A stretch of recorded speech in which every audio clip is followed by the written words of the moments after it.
Darna, ang Bayaning Magkapatid Episode 3, Ang Diwata ng Kagubatan. Isang mainit na hapon, naglalaro sina Narda at Ding sa kagubatan malapit sa kanilang kubo. Si Ding, ang mas matalinong kapatid ni Narda, ay nagkukwento ng mga alamat tungkol sa mga diwata at engkanto na naninirahan sa mga kagubatan. Sabi nila, Ding, sabi ni Narda, may isang mahiwagang ibon na nakatira sa kagubatan. Ang ibong Adarna raw, na ang kanta ay nakakapagpagaling ng sakit at nagdudulot ng kapayapaan. Oo nga, Narda, sagot ni Ding. Pero marami ring nagsasabi na mapanganib ang ibong Adarna. May mga diwata na nagbabantay sa kanya, at hindi basta-basta makakalapit ang sinuman. Gusto kong makita ang ibong Adarna, sabi ni Narda, na puno ng pagkamausisa. Mag-ingat ka, Narda, babala ni Ding. Baka mapanganib ang kagubatan. Ngunit hindi nakinig si Narda. Naglakad siya palalim sa kagubatan, hinahanap ang ibong Adarna. Habang naglalakad si Narda, nakita niya ang isang malaking puno na puno ng mga bulaklak. Sa itaas ng puno, nakita niya ang isang magandang ibon na may matingkad na kulay. Ibong Adarna, sigaw ni Narda, na natuwa. Ngunit nang lapitan niya ang puno, biglang nagbago ang anyo ng ibon. Naging isang magandang diwata siya, na may mahabang buhok at nagniningning na mga pakpak. Sino ka? Tanong ng diwata, na may malamig na boses. Ako si Narda, sagot ni Narda. Gusto ko lang pong makita ang ibong Adarna.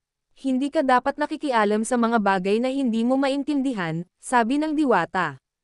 Ang kagubatan ay hindi para sa mga tao. Nang makita ni Narda na galit ang diwata, nagpasya siyang umalis. Pasensya na po, sabi niya. Aalis na po ako. Ngunit hindi pinayagan ng diwata na umalis si Narda. Hindi ka pa pwedeng umalis, sabi ng diwata. Kailangan mong bayaran ang iyong pagiging mausisa. Biglang naglabas ng mahika ang diwata at nagsimulang atakehin si Narda. Ding, sigaw ni Narda. Tulungan mo ako. Narinig ni Ding ang sigaw ni Narda at agad siyang tumakbo papunta sa kanya. Narda, sigaw ni Ding. Ano ang nangyari? Aatakihin ako ng diwata, sagot ni Narda. Nang makita ni Ding ang diwata, nagulat siya. Hindi niya alam kung bakit galit ang diwata. Huwag kang mag-alala, Narda, sabi ni Ding. Tutulungan kita. Naglabas ng kanyang talino si Ding at nagsimulang mag-isip ng paraan upang matalo ang diwata. Narda, kailangan nating makatakas. Sigaw ni Ding. Hindi natin kaya ang diwata. Nagtakbuhan sina Narda at Ding palayo sa diwata. Hindi kayo makakatakas. Sigaw ng diwata. Sumunod ang diwata sa kanila, at nagpaulan ng mga mahika. Ding, kailangan nating gamitin ang ating lakas. Sigaw ni Narda. Biglang nagningning ang bato sa bulsa ni Narda. Naramdaman niya ang isang malakas na enerhiya na dumaloy sa kanyang katawan. Naging si Darna siya. Huwag kang mag-alala, Ding, sabi ni Darna. Protektahan kita. Nilabanan ni Darna ang diwata, gamit ang kanyang kapangyarihan. Hindi ka makakatalo sa akin. Sigaw ng diwata, ngunit hindi nagpatinag si Darna. Hindi ako susuko hanggat hindi kita natatalo, sagot ni Darna. Sa isang matinding laban, nagawa ni Darna na talunin ang diwata. Hindi na kita guguluhin pa, sabi ng diwata, na natalo. Umalis na kayo sa kagubatan. Nagpasalamat sina Narda at Ding sa diwata at nagmadaling umalis sa kagubatan. Salamat, Darna, sabi ni Ding. Nailigtas mo na naman ako. Walang anuman, Ding, sagot ni Darna. Lahat ay gagawin ko para sa iyo. Nang makarating na sila sa kanilang kubo, nagpasalamat sina Narda at Ding sa kanilang kaligtasan. Napakaswerte natin na nakaligtas tayo, sabi ni Narda. Hindi ko alam kung ano ang gagawin ko kung hindi mo ako tinulungan, Ding. Hindi rin kita iiwan, Narda, sagot ni Ding. Magkakasama, tayong haharap sa lahat ng mga panganib. At mula noon, mas naging malakas ang pagkakaisa ni Narda at Ding. Alam nilang magkakasama nilang malalabanan ang lahat ng mga panganib na darating.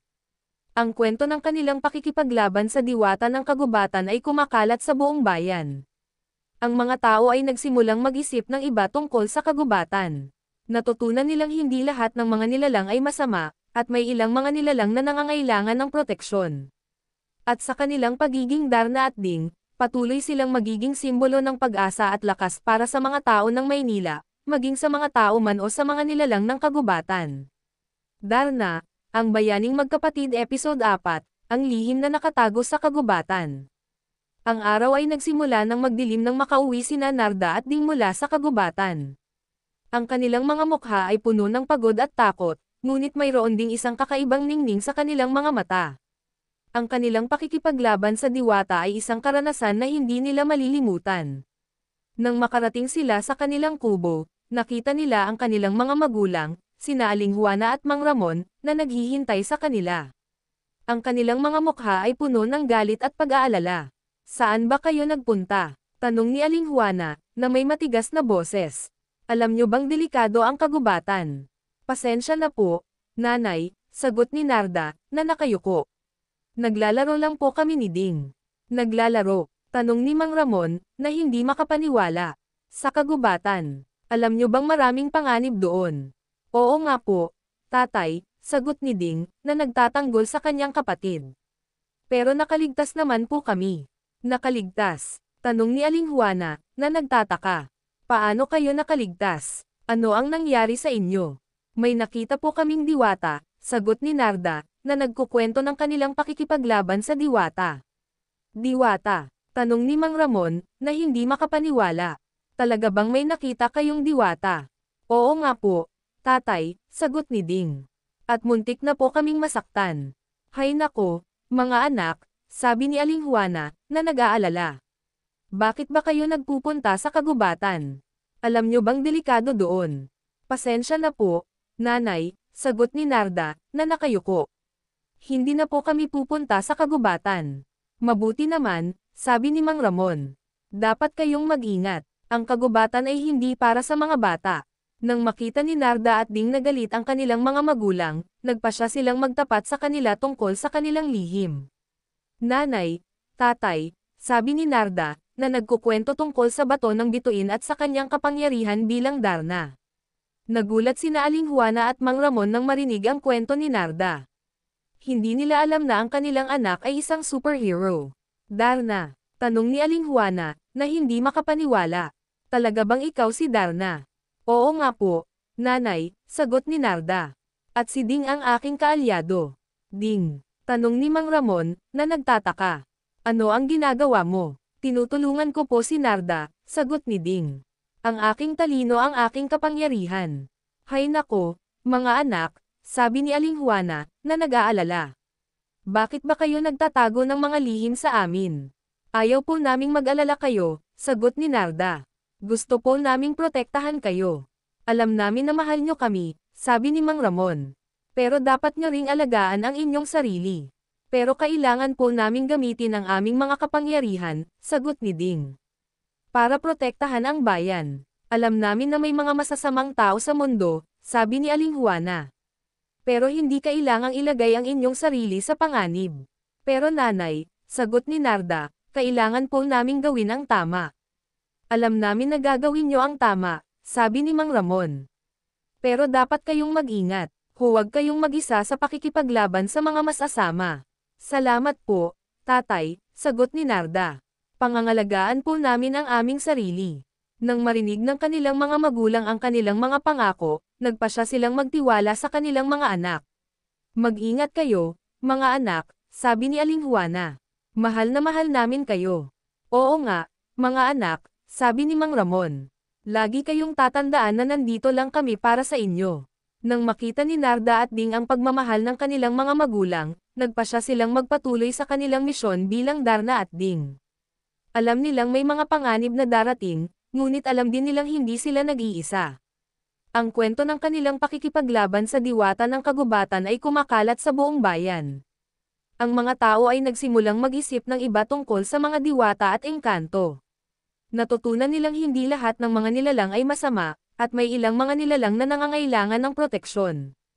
At sa kanilang pagiging Darna at Ding, patuloy silang magiging simbolo ng pag-asa at lakas para sa mga tao ng Maynila, maging sa mga tao man o sa mga nilalang ng kagubatan. Ang kanilang mga magulang ay patuloy na magiging kanilang suporta at gabay sa kanilang mga pagsubok. Alam nilang magkakasama nilang malalabanan ang lahat ng mga panganib na darating. Ngunit hindi alam ni Narda at Ding na may isang malaking lihim na nakatago sa kagubatan. Isang lihim na magbabago sa kanilang buhay magpakailanman. Isang araw, habang naglalaro sina Narda at Ding sa kagubatan, nakita nila ang isang kakaibang puno. Ang puno ay may mga pulang dahon at naglalabas ng isang kakaibang amoy. Ding, tingnan mo ang puno na yan, sabi ni Narda. Kakaiba siya. Oo nga, Narda, sagot ni Ding. Parang hindi pangkaraniwan. Lumapit sina Narda at Ding sa puno at sinimulang pagmasdan ito. Nang biglang, narinig nila ang isang malakas na ingay. Isang malaking hayop ang lumabas mula sa likod ng puno. Ano yan? Tanong ni Narda, na natatakot. Isang halimaw. Sagot ni Ding, na nagulat din. Ang halimaw ay may malalaking ngipin at matutulis na kuko. Nagsimulang atakehin ang halimaw sina Narda at Ding. Tumakbo. Sigaw ni Ding. Nagtakbuhan sina Narda at Ding palayo sa halimaw. Hindi kayo makakatakas. Sigaw ng halimaw. Sumunod ang halimaw sa kanila, at nagpaulan ng mga bato. Ding, kailangan nating gamitin ang ating lakas. Sigaw ni Narda. Biglang nagningning ang bato sa bulsa ni Narda. Naramdaman niya ang isang malakas na enerhiya na dumaloy sa kanyang katawan. Naging si Darna siya. Huwag kang mag-alala, Ding, sabi ni Darna. Protektahan kita. Nilabanan ni Darna ang halimaw, gamit ang kanyang kapangyarihan. Hindi ka makakatalo sa akin. Sigaw ng halimaw. Ngunit hindi nagpatinag si Darna. Hindi ako susuko hanggat hindi kita natatalo, sagot ni Darna. Sa isang matinding laban, nagawa ni Darna na talunin ang halimaw. Hindi na kita guguluhin pa, sabi ng halimaw, na natalo. Umalis na kayo sa kagubatan. Nagpasalamat sina Narda at Ding sa halimaw at nagmadaling umalis sa kagubatan. Salamat, Darna, sabi ni Ding. Nailigtas mo na naman ako. Walang anuman, Ding, sagot ni Darna. Lahat ay gagawin ko para sa iyo. Nang makarating na sila sa kanilang kubo, nagpasalamat sina Narda at Ding sa kanilang kaligtasan. Napakaswerte natin na nakaligtas tayo, sabi ni Narda. Hindi ko alam kung ano ang gagawin ko kung hindi mo ako tinulungan, Ding. Hindi rin kita iiwan, Narda, sagot ni Ding. Magkakasama tayong haharap sa lahat ng mga panganib. At mula noon, mas naging malakas ang pagkakaisa ni Narda at Ding. Alam nilang magkakasama nilang malalabanan ang lahat ng mga panganib na darating.